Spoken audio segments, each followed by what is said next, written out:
I am super excited today to be with Harrison Meagher. How do I say your last name? I should have asked that before we started recording. Good question. Ma. So it's pronounced the tricky Ma. one. Do you Yeah, know, Ma. I You got figured it. as soon as I saw it, I was like, it's going to be one of those Yep. names. That intuition already picking up strong. I know, and the Aussie in me wants to pronounce all of the letters, yet the that intelligence goes, that's not quite the way it works. No, no. Harrison Marr runs with the Wolves, known as the spiritual love coach and host of the Cosmic Love Antenna. He is light and shadow integrated and personified through a life lived from the heart. He helps spiritual beings reconnect to their cosmic heart space and reclaim the remembrance of who they truly are through what he calls mind, body, soul synchronizing. In his work, Harrison helps individuals pull back the layers of the onion that restrict health, alignment, and love. His unique imprint around personal transformation joins individuals with empathy and balance through a journey of loving personal change. A big mission. Ooh, I could listen to you speak about that all day, Amanda. Oh, I love it. We connected through your podcast actually, and just had such an incredible Yeah, conversation. So I was desperate to, introduce you to my audience and just have another conversation because it was a yeah. great deep dive. So talk to us a little bit about how you got into what you're doing now. Hmm. So when we were talking about this as we started to record, right? For me, it's becoming more of a necessity to show up as more of me, right? I think is the simplest way to answer that question. Mm, And as I was moving through a lot of dark nights of the soul in my early to mid 20s, I had moments where I had the choice to step in. mm, But when I say I had the choice, it felt like at the time I was kicking and screaming, right? I was being pulled. mm, I've explained it on my show. I went through a lot of pain around, being deported, with things being taken out of my world that I thought identified me, all the mm. ego stuff. And I very quickly saw that there was a light inside of me that wanted to be expressed, like as we all have. Yeah. So I got into this work purely from a space of, what is that light? What Mm. is it inside of me that wants to be expressed? And 4 or 5 years later, it's where I'm at now. I love it. It's really interesting that you sort of mentioned those wake up calls and the dark nights of the soul. Yeah. Yeah. Explain a little bit more about that for people who don't quite understand what they are. I actually did one of my early episodes on Dark Yeah. Nights of the Soul because I think there's a lot of misinformation about them. So, how do you describe them? How do you experience them? Yeah. Yeah.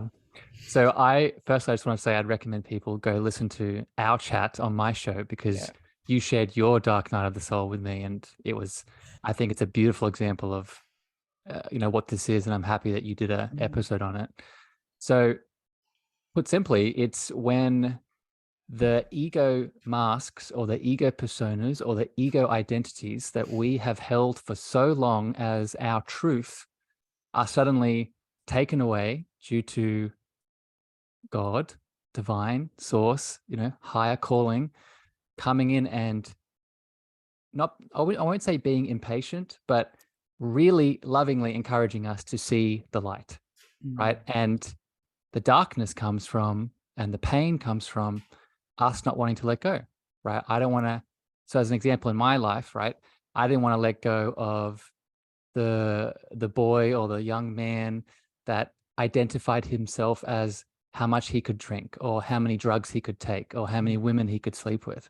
And when that was taken away from me, there was a lot of pain there. There was a lot of, what the hell do I do? Yeah.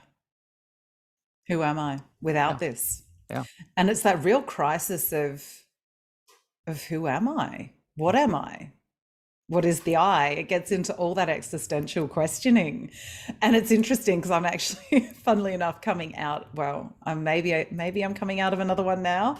So the last couple of months I've been going through another stripping Yeah. back. And I think Yeah. that's one of the things. You mentioned the onion layers in your bio. And sometimes I think it's the best way to explain it. And sometimes I think it's really misleading. Um, because there is no middle to that onion. No.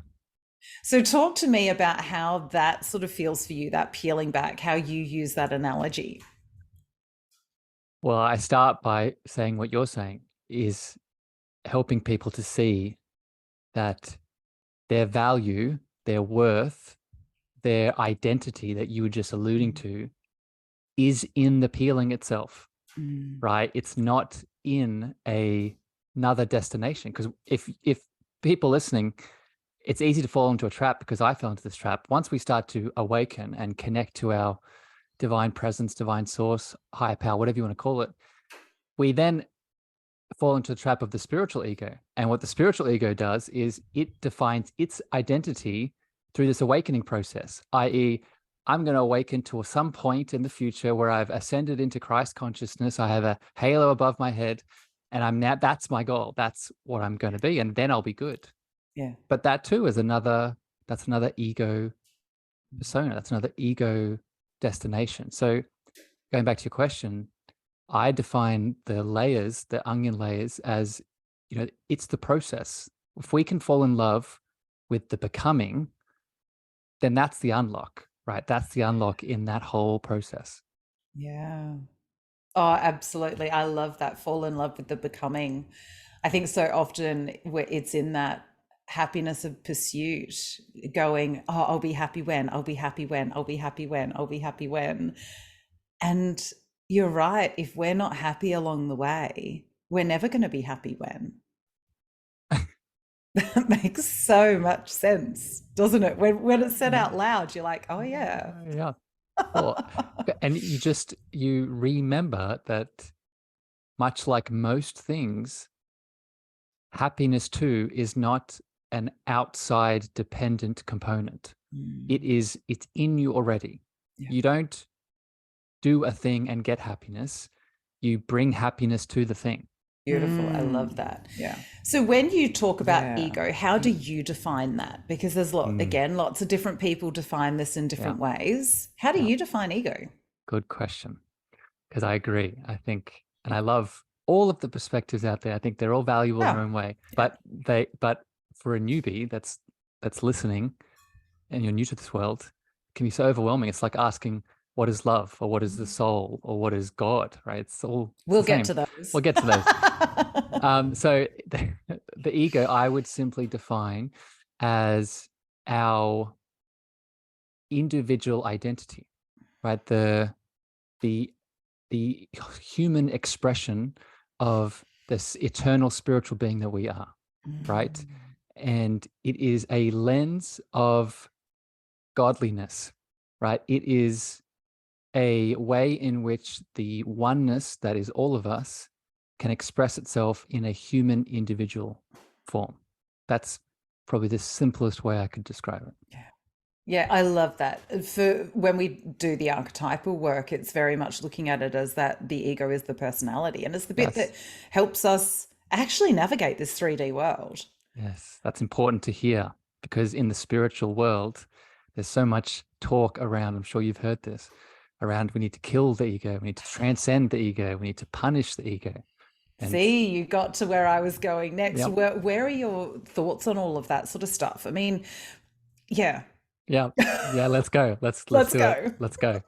So my thoughts are, it's not about the ego. It's about what we are filtering through it. Right. In my book, as an example, right, I talk about the unhealthy ego, right? Most of us, myself included, Mhm. right, we have an unhealthy ego. And what does that mean?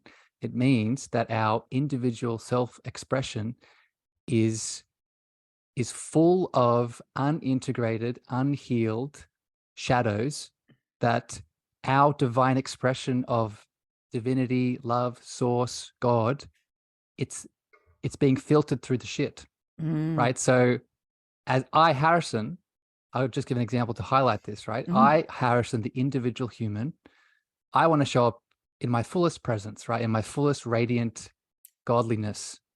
But if I, Harrison, am also becoming identified by my limiting beliefs of unworthiness, my childhood trauma of rejection, my suppressed emotions of guilt and shame, each of those aspects clogs up my ego. So now it's blocked or it's compressed. And now my individual expression is not the godliness, it's those unprocessed shadows, and now they're being expressed rather than the essence. Mm. Oh, I love that description. I often think of it that same way. It's like we've got our main bit, but then there's all of these bits that we've kind of cut off and suppressed and hidden Yep. away and pretended aren't there or we're ashamed of or all of those different That's things. yep. And it stops us fully expressing and fully realizing. Yep. I know for me, I didn't know it was an unhealthy expression until I knew as well. And I think that's sometimes the hard bit because then you look back and you're like, oh crap. And and the funny part is we know last. And Mm, what I mean by that is we're projecting through our ego, whether we are conscious, this is so important to hear, whether we are consciously aware of it or not. And that's the problem. Most yeah, of this unhealthy ego is unconscious. So what does that mean? It means that this is showing up in our external world, right? It's showing up in our relationships, right? It's showing up as that those partners that keep rejecting you, keep abandoning you, keep showing up as unhealthy. And it's not them, right? Yes, they have their own shit, yeah, but why are they in your world? Well, it's because you're attracting from this unprocessed place. yeah. Absolutely, absolutely. And it can be so hard to work out, you know. Although I have this theory and I want to hear what you think about it. You know, we talk about that mirror world Yep. and the fact that, you know, the outside world reflects the inside world and vice versa. Yep. Now, I have a couple of examples in my life where I go, it was more used for me certainly as like a confirmation that I was on the right track, and it Yep. felt very much like I needed to learn a lesson for them, or not for them. But so I'll use the example. My ex-husband was sending me some delightful emails right through our marriage, but also then through the divorce process about how I was a terrible mother and a horrible role model for the children and all of that. Now, the first time I read it, I was like, oh my God, you know, devastation, all the things. Then I actually worked out if I read it as though he was writing it to himself, Mm-hmm. it made more sense. Because I Mm-hmm. know I'm not a terrible mother. Even at my Mm-hmm. worst, okay, I've traumatized my kids, hand up, because that's my role in life, really. Let's face it, as a human being, we are going to create trauma patterns in our children. Sucks to know. Mm-hmm. It's However, true. we've got to accept it. Yeah. And so I think sometimes we've actually got to hold the mirror back at some people who are projecting their stuff on us because we don't actually need to own that. We need Yeah. to recognize the projection. Yeah. And so, yes, while we are experiencing it from our human perspective, Yeah. I think sometimes it's also that we need to learn and recognize that that's a time that we need to turn the mirror around and hold Yeah. it back to face them. What do you think of that? Because I've had some people agree with it and some people go, yeah. And I figure it's all just different expressions of the same thing. But Yeah. So, and I love this. I love how we're getting into the nuances of this, because this is Mm, where nuances is where true wisdom lies, in my opinion. I think you're 100% true. And what you're 100% correct. And what you're describing is the difference between the law of reflection and the law of resonance. So we are always reflecting. There is always a reflection for us. The question is that reflection something we need to heal, or is that reflection something we've already healed and we can acknowledge it as a truth that's now in us that we can support others with, right? And that's your example highlighted that. So both are happening, right? How you learn. So the law of reflection, I would count as that's when something is reflected that we need to heal. It's a trigger, right? And we know what that feels like, right? It's, you see something in someone and you feel a heaviness, or you feel a tightness, or you feel a reaction. That's something unhealed. But if you see something in someone and you're expanded, or you're excited, or you want to love on them, like in your example, that there's still a reflection there, but now it's resonance, and you've most likely done this lesson before, integrated this lesson, and you have love to give the situation, the external situation. I love that description. I think that is so, so Yeah. perfect. But Because, we need yeah, somebody, awareness. We need awareness, yeah, right? yes. And I think that is so, so important. Now, you mentioned at the very beginning, because I'm going to circle back to that a little bit, you said about the callings, how you were getting callings. And, I remember batting away a number of my callings. And what did somebody say? First, it's like a little pebble, then it becomes a rock, and then it Yeah. becomes a boulder, and then it's a Yeah. Mack truck. Yeah. Yeah. How did you experience your callings? Mm. How did you start to recognize they were callings? And finally, because it's always the last one, isn't it? How did you actually start acting on the callings? Yeah. Could listen to your laugh all day, my friend. Um, so the word that comes up is fear, right? Fear is the answer to both your questions of how did I recognize and what did I do to step in? And when I say Mm, fear, what I mean is fear of the unknown, right? Fear of this is not my comfort zone. This is not what I'm used to. This is not what's kept me safe and secure for so long. But at the same time as this fear, there is a pull, right? So you asked me to define the ego, right? The flip side to the ego is our soul, is our eternal spirit, is the place that that calling is coming from. And how we recognize that is, it's not just the pull we feel, but we feel expansion, right? We feel lightness. We feel, and this is hard to put a sensation on, but I'll describe it anyway. We feel an urge to take the step, and we will be supported in it. Okay. So it's a combination of this reactionary fear of, I can't do that, but then a simultaneous knowing inside of you that you don't need to know all the things. You don't need to have this perfect. You don't need to even have the logical steps formulated. There's just a knowing that this is what needs to be done, and you'll be supported through it. Oh, I love that. It's interesting because so many people, when I've been a guest on podcasts, have asked me, or said, "You're so brave for leaving your marriage." And I was like, there was no choice. No. And it was that knowing. And I'd had the knowing for such a long time that I had to do it. And eventually, those steps just happened. It Mm. was almost like they were happening for me rather than me doing them, Yep. because it got to that Mack truck stage Yeah. where you got to get out, chickie. Yeah. There's no staying. So, And yeah. and this is the distinction, just to throw some more terms out there for people.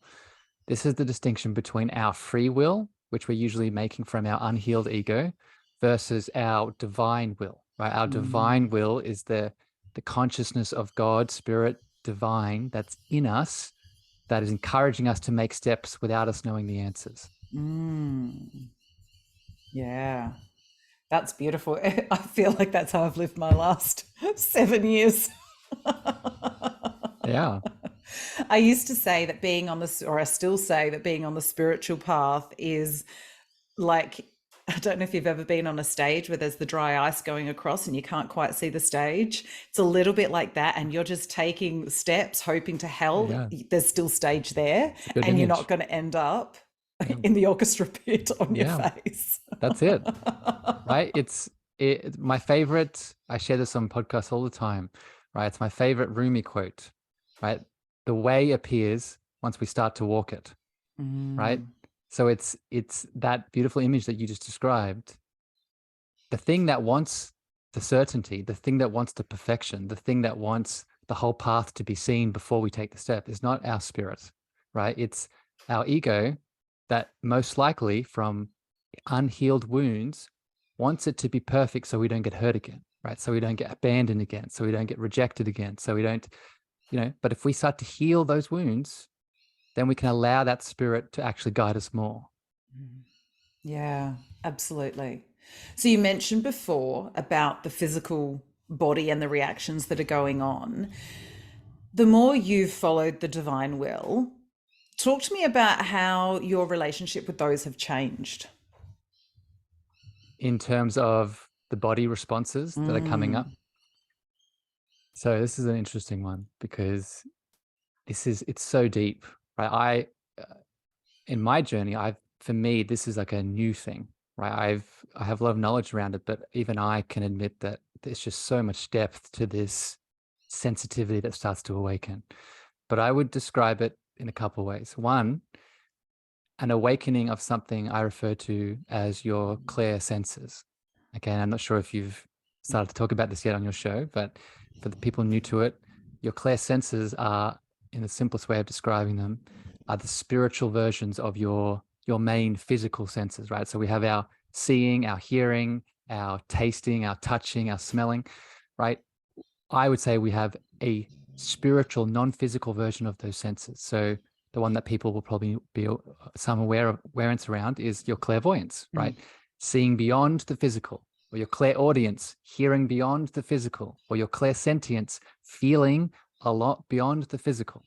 So for me, one of the things that's developed as I've allowed more of my divine will to dictate my path, I've I've got hits along those senses. So I'll give a very specific example. My clairsentience has become more active. And for me, what that looks like is chills along my skin, right? Or goosebumps when particular messages come through, or sensations, clear feelings along my skin that affirm a spiritual nudge. mm. Yeah, I love that. And in terms of where you, I guess, direct your focus in terms of the unhealed bits, Yeah. how do those sensations come through? Because obviously, very, very different. Yeah, it is. But I would classify it as, if we go super broad, okay, Mm, because I want to make this as simple as possible to understand. Source, God, that is us, it speaks through expansion, it speaks through lightness, it speaks through softness, it speaks through bliss, it speaks through joy. Not source, everything else. So fear, pain, separation, all the things that those traumas are made of, right? We'll speak through compression. We'll speak through tightness. We'll speak through heaviness. We'll speak through denseness, right? So this will be unique to everyone, the nuances of it. But as soon as you start to connect to those two different categories, you then can start putting in, oh, I feel tight right now because I'm reacting from this past pain of abandonment, right? That's where I would start. yeah, I love that. I think we need to be so present in our body to be able to Yeah. feel both that past information and also the divine guidance that we're Yes. getting. And it's funny, people ask me for, the big things that are going to get them to notice this stuff quicker. And I'm going, breathing, Yeah. becoming Yes. present, and doing less. And they're Yeah. like, oh.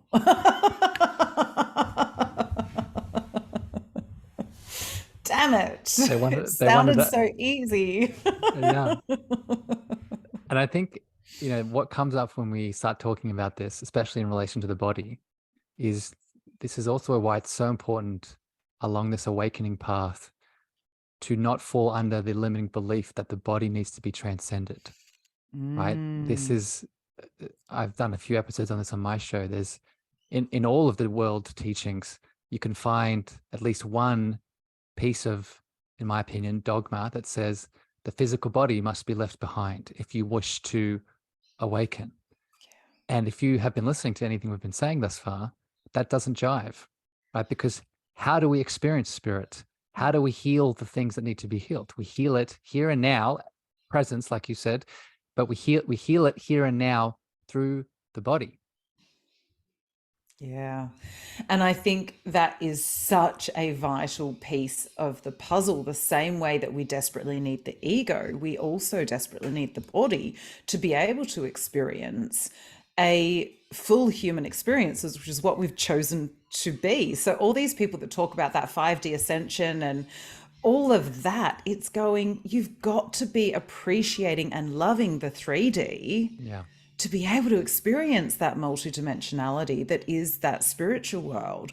Yeah. But also, how then do we bring that spiritual awareness and information into the 3D so that we Yeah. can live it? Because Yes. this is where we've chosen to be. Yes. Otherwise, we're just denying it and bypassing all the hard stuff. Could not have said it better myself. I think it's so interesting when we start to look at that spiritual bypassing, Yeah. because let's face it, it's a place that we've all got to go through Yeah. on Yeah. that awakening journey. So, what were some of the bypasses that you took to get to where you are now? Because I do find it really interesting. People have only really started talking about spiritual bypassing in my awareness in the last, what, couple of years Yeah. ish. Yeah. And I think it's so vital to start recognizing where we are at, or some of the ones that we're folly to. Yeah. So, and there's a big sigh there because it's not an old thing for me. It's a current No, thing. Like because you're this is, human. I'm human, right? And this is, I catch myself in this like on a weekly where I'm doing it. Oh, that's what you're doing. So I guess I'll give a general example of something I Mm. often do. It's in the feeling of the feelings. And what I mean by this is, let's say I'm going through something traumatic, a relationship ending. That's something recent in my life. And there's a lot of grief coming up around that. It would be easy for me, and I do this, to jump on my mat, connect into my divine source, get to those 5D heights, as you said, and feel great. Connect to the oneness, right? As a lot of the mystics say, connect to God, right? But I've found that I'll be good on the mat and I'll feel great. And then I'll get back into my day. And very quickly, I'll get back into the same niche or the same groove of sadness, anger. And it's because I have gotten to the heights, but I didn't address the reason for the grief or the reason the sadness was coming up or the old rejection, abandonment wound that was needing to be soothed. So I experienced this when in my life when I ignore the feeling of the feelings, right? Because I just Mm. want to feel good. Yeah, that is a beautiful example. It really is. I often see it. I haven't done this one myself so much, but it's that always putting the power outside of yourself. Mm. And whether that be the latest guru or the latest book or the latest Yeah. whatever it is, course that we need to do to heal us. It's interesting. I went through it, I guess, quite early on, but I think early on I also smelled a bit of a rat in that area, and so I've not been as susceptible to that one. But I know there was certainly a time where I went through. I used to think of it more as that 4D space. You know, if you don't do spirituality the way I do, then it's not spiritual enough. Or if you don't do that type of yoga, you're not spiritual enough. Or if you're not vegan, you're not spiritual enough. Or all of those dogma kind of things that are out there. I know I fell prey to a couple of those. Um,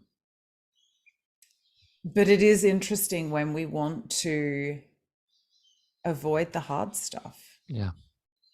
Well, for me, this is where I practice the spiritual tool of compassion, surrender, and acceptance because I know I avoid the hard stuff because it comes from not wanting to be hurt again, right? It comes from not wanting to be in pain, or it comes from, and I truly believe this, when we break down all the shadows, right? All the different traumatic components, they all come down to fear, right? So there's some fear there within me that's causing me to bypass in whatever example I'm applying. So a tool that I use when I catch myself in the bypassing is loving myself or accepting myself or surrendering into myself when with that fear, right? Not letting myself ignore it, not letting myself become it, but really surrendering, accepting, and loving through it. Okay, here's a big juicy one for you. What does surrender mean for you? Hmm. So I'll give a surface level and then I'll go deeper. So Yeah. surface, it's very synonymous with letting go. So when I think of surrender, I also think of just fully releasing, just Mm, fully submerging and stopping of any kind of doing, which is the deeper answer. I connect surrender to the divine feminine, the divine feminine that is in my heart, right? For new people to this, I don't mean male physical, female physical. I mean the divine feminine spirit that is in each of our hearts, right? mm, We have a divine masculine, we have a divine feminine. Most of us, myself included, we ignore our divine feminine. So when I surrender, I'm allowing myself to be held within my divine feminine heart, right? The way that I visualize this is the heart of God that's inside of me. In that moment of surrender, I'm giving myself permission to submerge into that love, right? mm. Without any pushing, forcing, doing, attachment, expectation, nothing. All I have to do is just give myself permission to let go into it. Yeah. I find surrender it was one of the most challenging things for me to both do and to put words to. And it still is, because it's not a giving up. It's so much more active than that in its beingness. It's it's not a giving up because it contains everything, right? And what I mean by that is I like to give this example, connecting back to the divine feminine I was explaining. When you look at a pregnant woman on the couch and she's not showing yet and she's just sitting there, it'd be very easy for us on the outside to say, there's nothing going on. She's being lazy, she's sitting around, and there's no creation coming from that lazy person. But in reality, what's happening? She's creating the purest, she's connecting into the purest essence of life. There's something from nothing growing into something. And that is our divine feminine surrender. The voidal, last thing I'll say is the voidal consciousness of the feminine inside of us. It holds it all, right? So I just say this to all the people out there, myself included, that have that limiting belief of doing is the only value, right? There's just as much value in the non-doing, in the surrender, in the feminine, as there is in the action. Oh, absolutely. And it's interesting because in the first aid archetype, there's four that are more feminine and four that are more masculine. Yeah. And it's very interesting, even though a couple are androgynous, they're more leaning one way or the other. And it's interesting with that balance because we need to go through that flow. And archetypally, the father cannot become the father until the mother has birthed a child into the world, so that there is something for them to protect and serve and look after. So we need to do that being and the creative part first. And what we want to do is rush to that masculine, let's go. Well, and this connects back to something else you said earlier, the attaching of our power to something outside of us. A lot of those limiting beliefs around only being valuable in the doing comes from a limiting belief in some way that there is a power outside of us that is marking us wrong or right. Right. You're speaking about archetypes. One of the major archetypes is the Imago Dei archetype. And this, for people that are new to this is our relationship to a higher power, right? Simply stated, is your higher power inside of you or is your higher power outside of you? Depending on how you answer that question, if you answer it, it's outside of me in some form, then there's going to be a piece, most likely unconscious in you, that's going to be striving all the time right? Striving in what?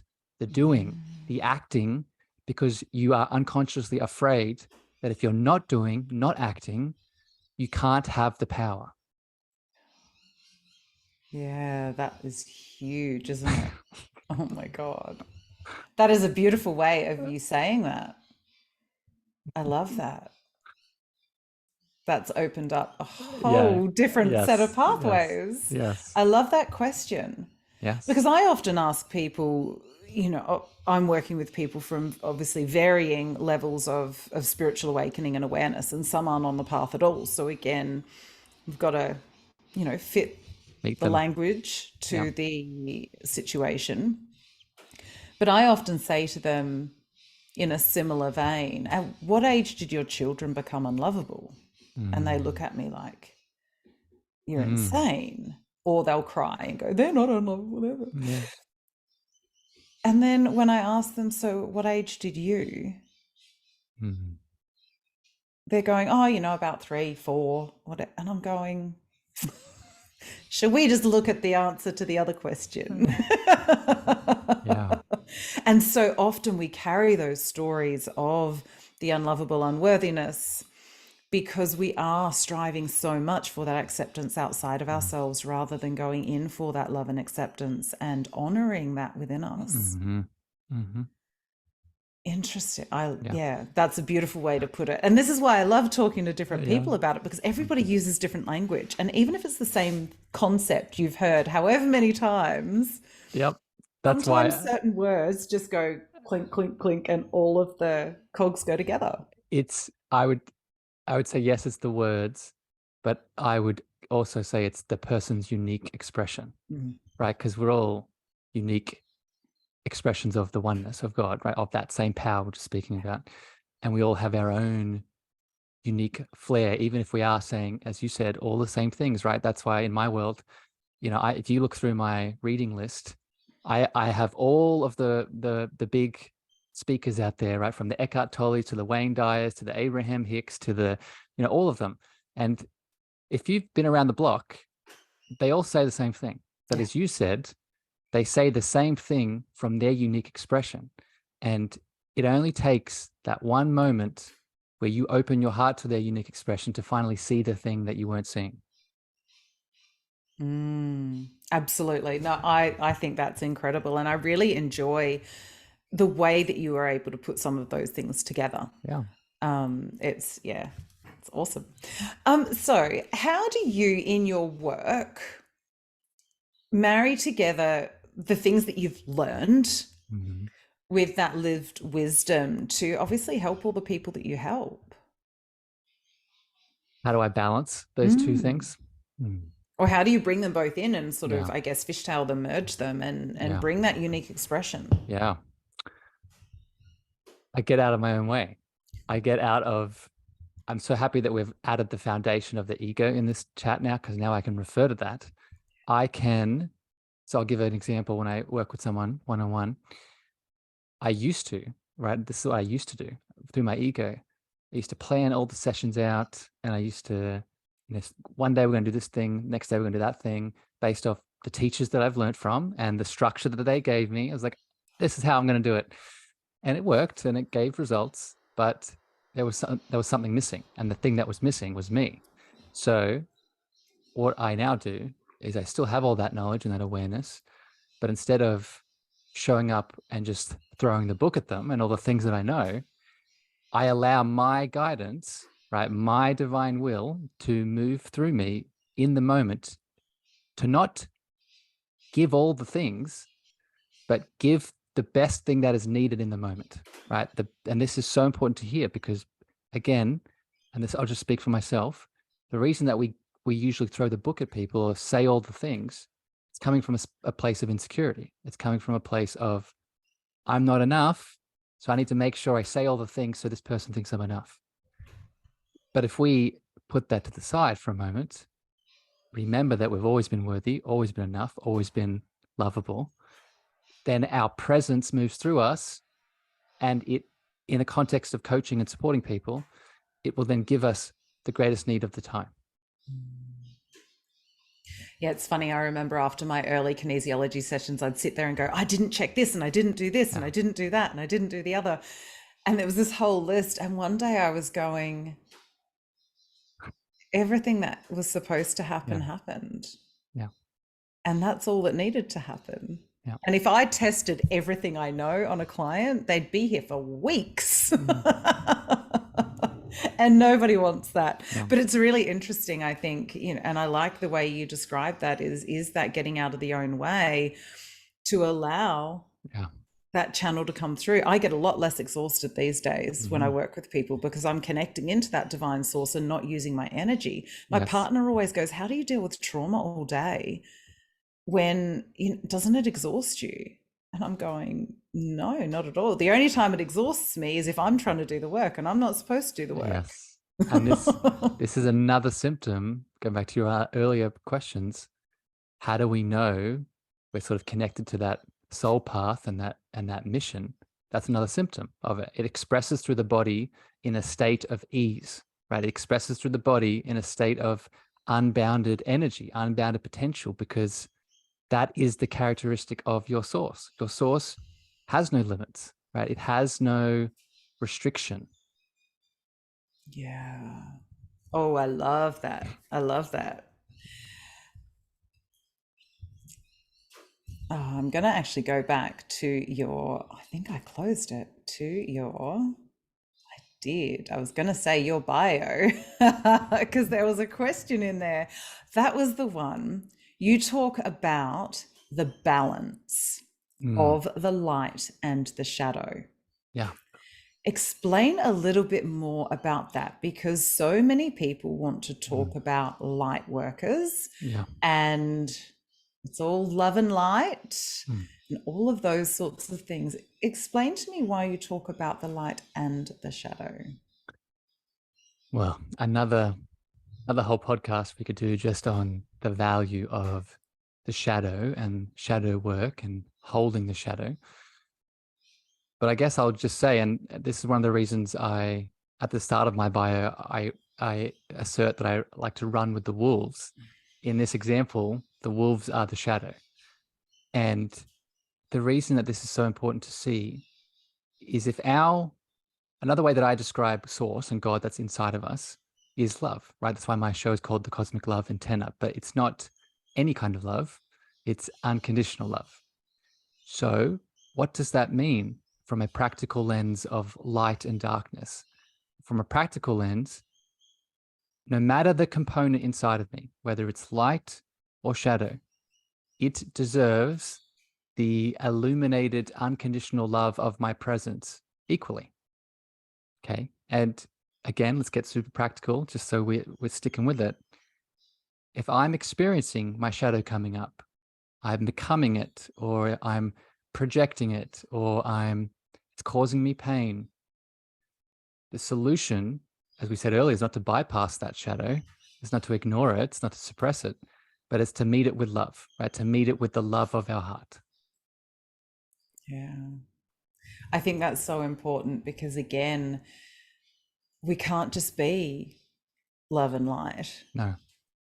It's got to be that multidimensional Yeah. aspect of recognizing and loving our shadows. Yeah. And that's part of the reason for me, it's that divine, messy human. We do have the divine, but we've also got a lot of the messy. And I think Yeah. while we're trying to deny and bypass that messy, we're just creating more separation within us. Yes.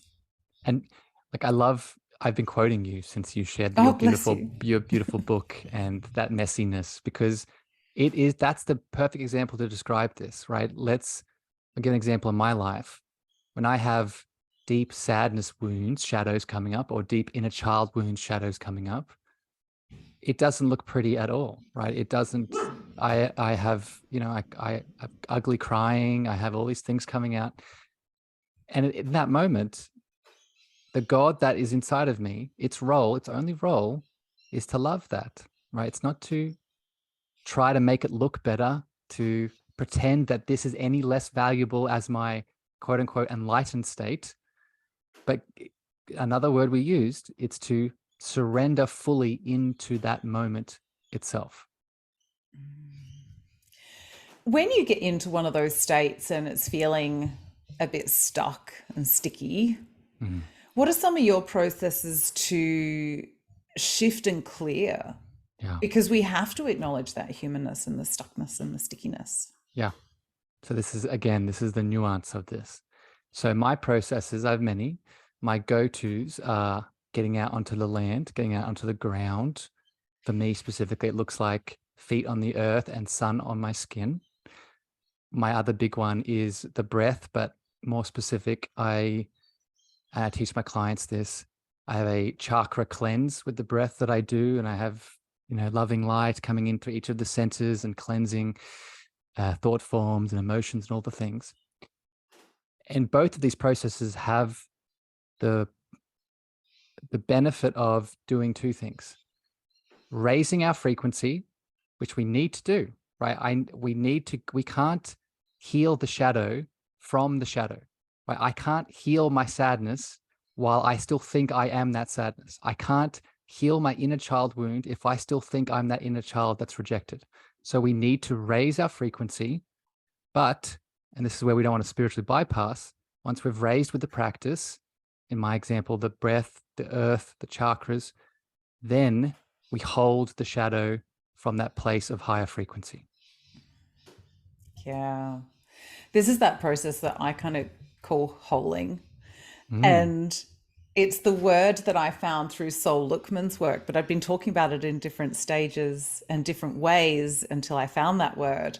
Because I said, I think the healing journey is us just going back and picking up all those pieces of us that we've lost and cut off, and learning how to love them, learning to bring them back into the fold. yeah, And I think that's exactly what you're talking that's about. We it. can't do that from being it. Yeah, We need to be able to raise up so that we can have compassion and empathy for it. yeah.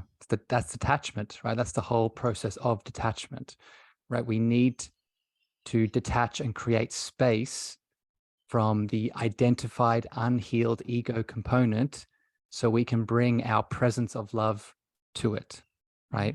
And I want to add something to what you're saying, like the pieces that of us that have been cut off.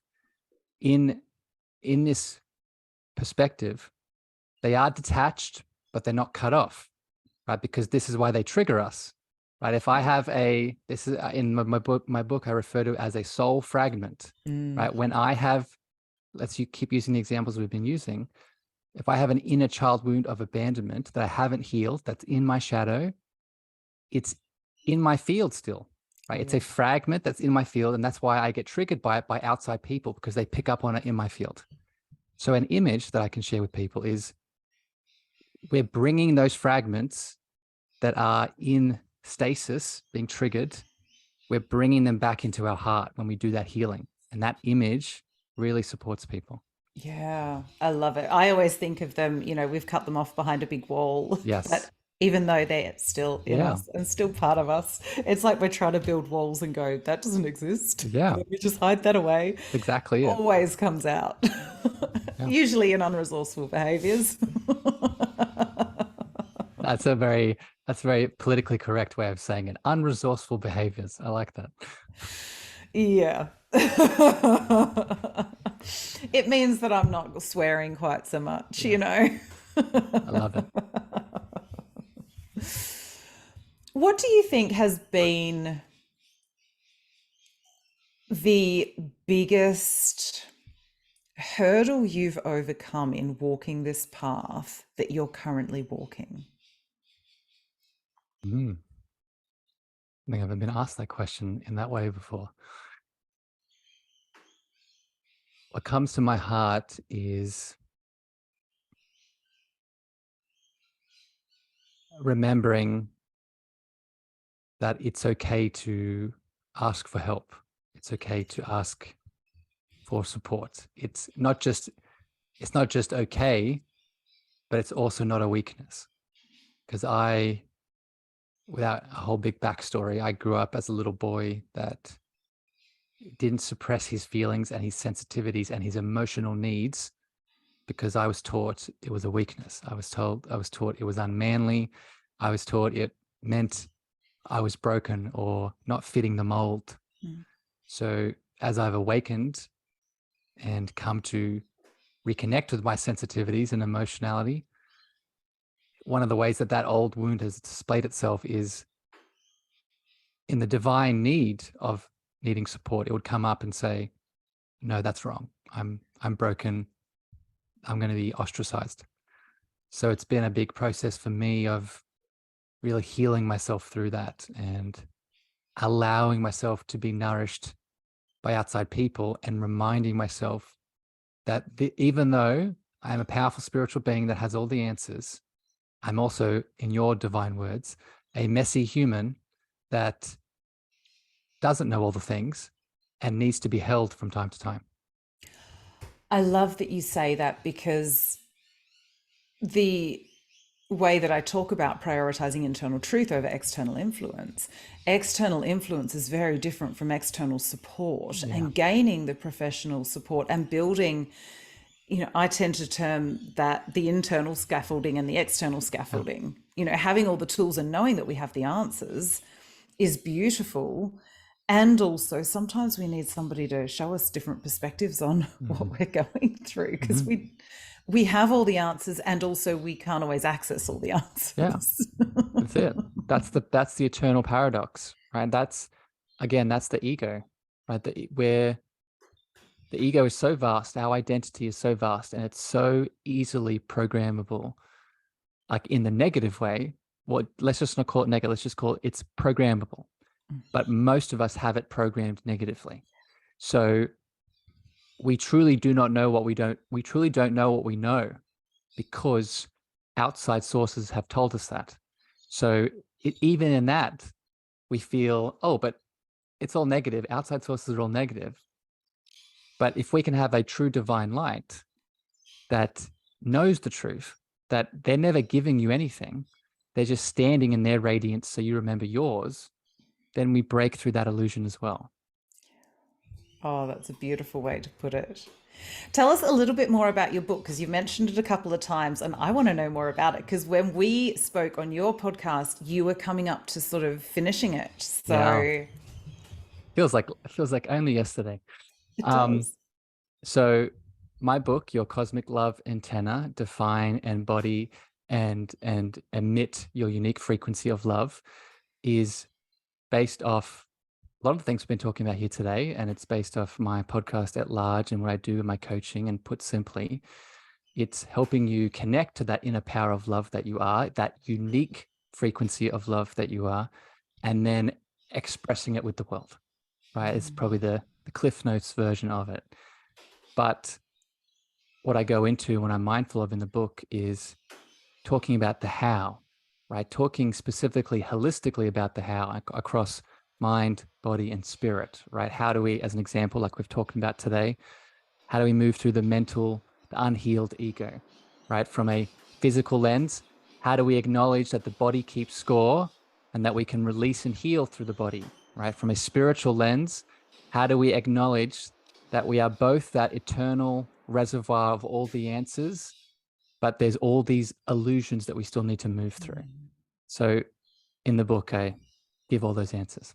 Oh, I love it.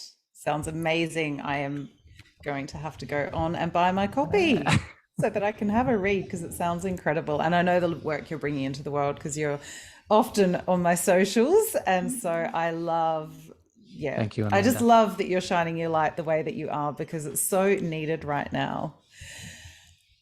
There was something else that you mentioned that you want to speak about, your book, and tell Oh, us a bit more about your podcast yeah. And poetry, if that's and okay. your poetry. Yes, Yeah. please. So the podcast, super quick. If you haven't tuned in, I had the beautiful Amanda on the show, and my podcast is basically just another expression of me with that same mission of pulling back all the layers to help you illuminate your inner light. And I talked to a lot of masters and also just express some of my teachings on it. And you can find it on all platforms. But my poetry is, I think, my newest creation at the moment that I'm so excited about.